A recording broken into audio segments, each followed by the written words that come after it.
Broadcasting live from the Business RadioX studios in Atlanta, Georgia, it's time for Atlanta Business Radio. Brought to you by OnPay, Atlanta's new standard in payroll.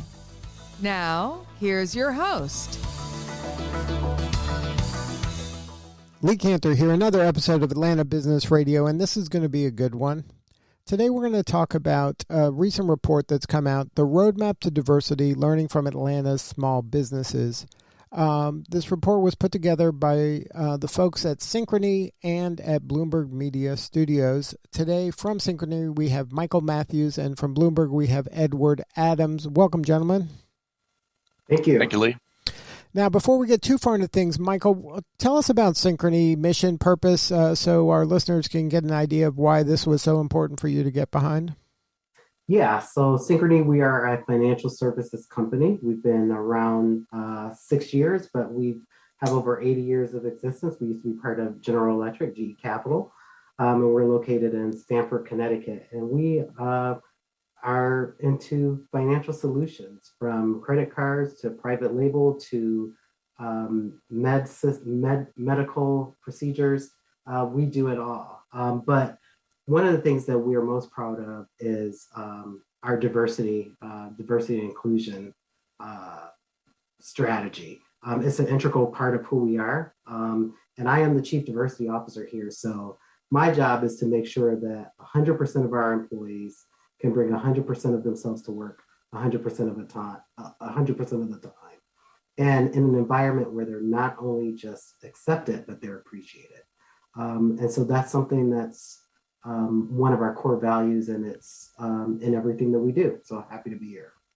And Edward, can you talk a little bit about why Bloomberg decided to get behind this specific topic in the world of business, and why specifically Atlanta? Sure. Well, Bloomberg Media Studios is the branded content studio of Bloomberg Media. And our role is really to help our brand partners like Synchrony try and craft and disseminate the messages that are important to them. And Synchrony came to us and said, look, we care about the small business diversity space. That's a passion point of our company. It's one of the principles that we're founded on. We just need ways to sort of communicate that. And so we crafted this Roadmap to Diversity report, and we focused in on Atlanta for a very specific reason, which is that Atlanta has been more successful at promoting small business diversity than any other city in the country. Among the nation's 10 largest metro areas, Atlanta ranks first in terms of the percentage of Black-owned employers, with about 6.6%. It ranks second after Washington, D.C., in the percentage of female-owned employers, with 22%. And the vast majority of Atlanta's women and minority-owned businesses are small businesses, which we define as the U.S. government does, as companies with 500 or fewer employees. So it seemed to us that Atlanta should be the focal point for us. And what we've tried to do in this report is craft something that all small businesses around the country can learn from the lesson of Atlanta. So now, were there any surprises? Well, there were some. We actually did an exclusive poll of small businesses, both employees and owners in the Atlanta area.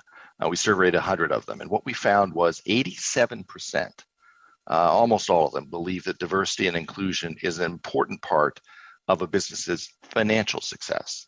That's something you hear a lot about when you talk about big businesses, how diversity helps large corporations earn more revenue, but you don't often hear it about small businesses, and something that we found to be true again and again in the course of our reporting. We also found that about 60% of the people we polled believe their own companies should be doing more to promote diversity and inclusion in their workforces. And I think that's evidence that Atlanta's long time work on this area has been improving the diversity and inclusion metrics in the city. Now, Michael, as Chief Diversity Officer, how does in your job, how do you build in diversity as part of the culture, diversity and inclusion specifically? And also, how does it permeate into the kind of the working relationship you have with your clients? Because I'm sure your clients represent that same diversity that you're trying to, kind of work on within the culture of your company. Well, I'll start with the second question first. To your point, many of our clients are smaller businesses themselves, and we work with them not only in offering financial solutions, but also in a range of topics and supporting them in a range of areas to help change what's possible for their businesses. We know that diversity isn't just the right thing to do. It's also a key economic driver. So there's mutual interest on both sides. And so by partnering with organizations like Bloomberg, we can help provide some of these positive success stories and address some of the pain points they have. And because it is, to your point, woven into the fabric of what we do at Synchrony, a lot of the stuff is easily transferable and easy to partner with them on. So at Synchrony, for example, we have a program which we call ADT, which is Advancing Diverse Talent, which we look at, we use data analytics methodology to look at representation and the opportunities for our company on an annual basis. And that helps us create and execute strategies related to diversity. And so those are the types of methodologies and tactics that we share with some of our small business partners. Now, you mentioned that diversity isn't just the right thing to do, but it can also be an economic driver.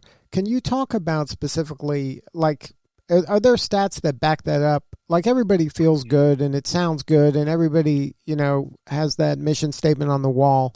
But is there kind of data to support that fact that diversity is kind of a quality of those fast-growing or growing companies? I think there certainly is. We spoke to dozens and dozens of small businesses in the Atlanta area for this report. I'll give you just a couple examples of ones where diversity paid off in terms of the bottom line. The High Museum of Art, back in 2005, their CFO established a fund to acquire works of art by Black artists and really has made a name for that museum in the arena of art by Black artists. And that brought in almost $2 million in donations to the museum over the subsequent years. Or there's the Choate Construction Company, a small construction company in the Atlanta area. The training manager there launched an online course to teach managers Spanish so they could communicate with Spanish-speaking crew members. Not only has that improved construction site safety, as you would expect it would, but it's also reduced injury costs, and it's certainly bolstered morale at the company. Those are just a couple of examples where I think we've seen that diversity isn't just good for people and communities, but it's also good for business.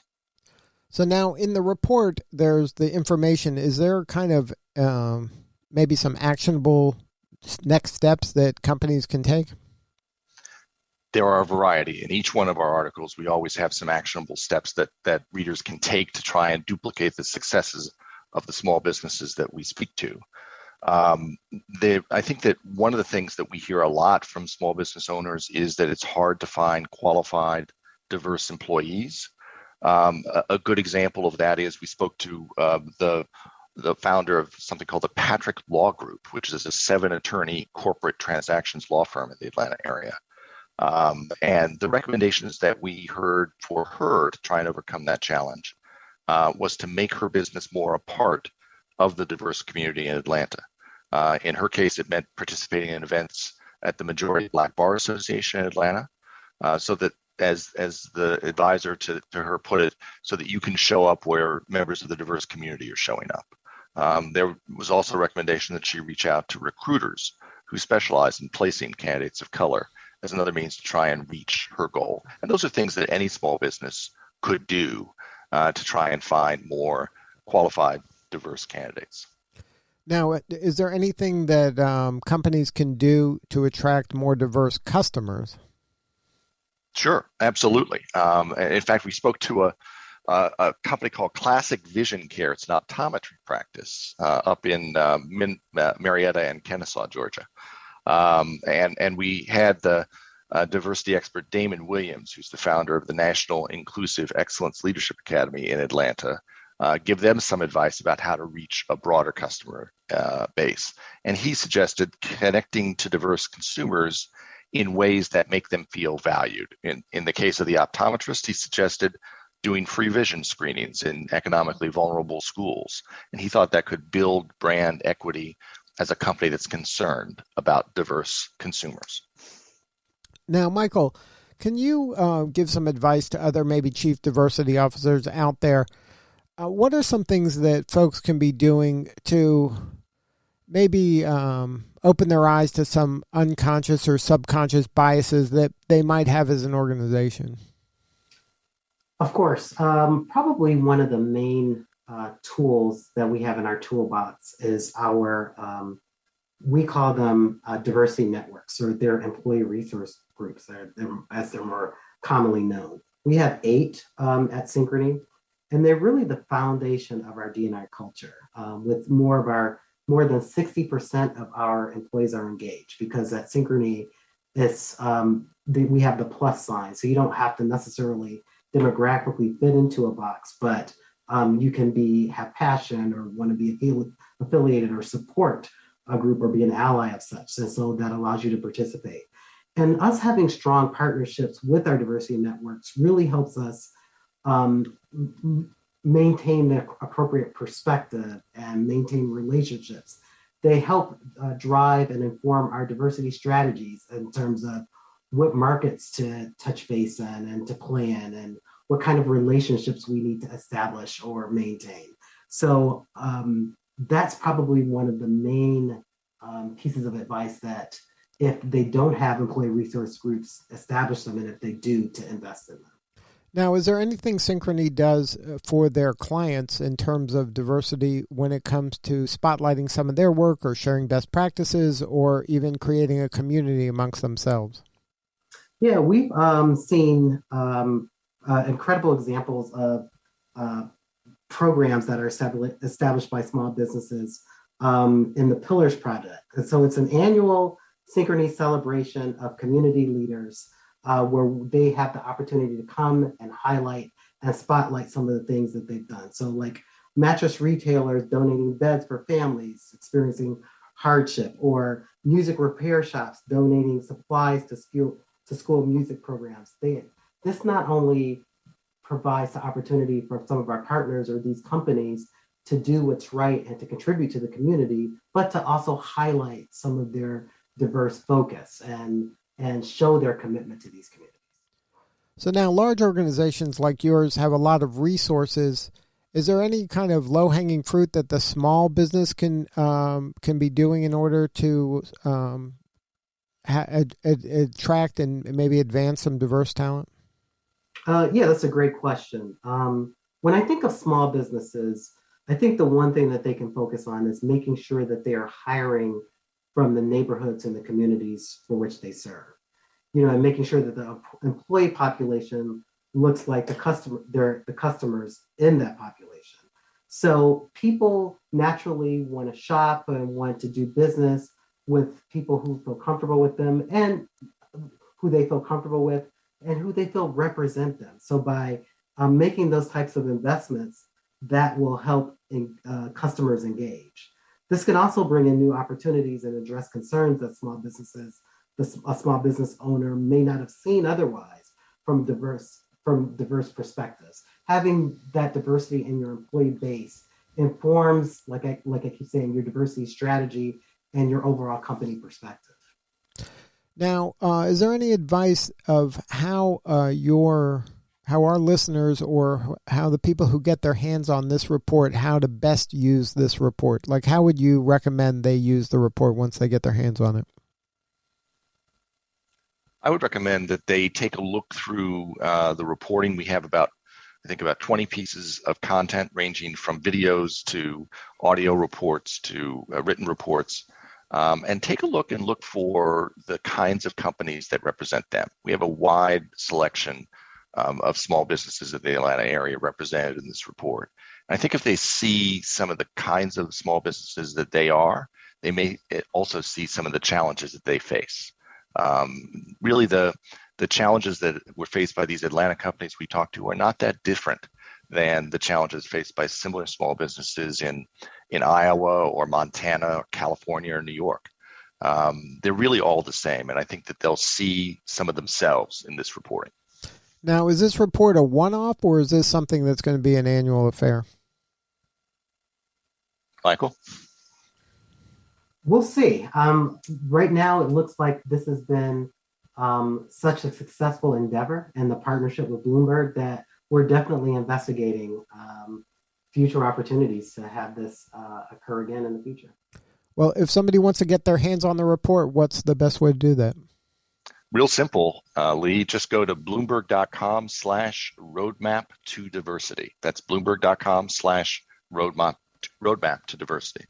And Michael, if somebody wants to connect with Synchrony and learn more about their offerings, or I'm sure you're always hiring, or, if they're talent and wants to get involved with Synchrony, is there a website for Synchrony? Yeah, you can just go to synchrony.com. It's easy. And you'll see links to anything and everything that we're involved in. So I just encourage, and you are right, we're always hiring and looking for good talent, especially good diverse talent. So I encourage people to go to synchronyjobs.com. And that's SYNCHRONY. That's correct. Good stuff. Well, Michael and Edward, thank you so much for sharing your story today. You're doing important work, and we appreciate you. Thank you, Lee. Thanks for having us. All right, this is Lee Cantor. We'll see you all next time on Atlanta Business Radio.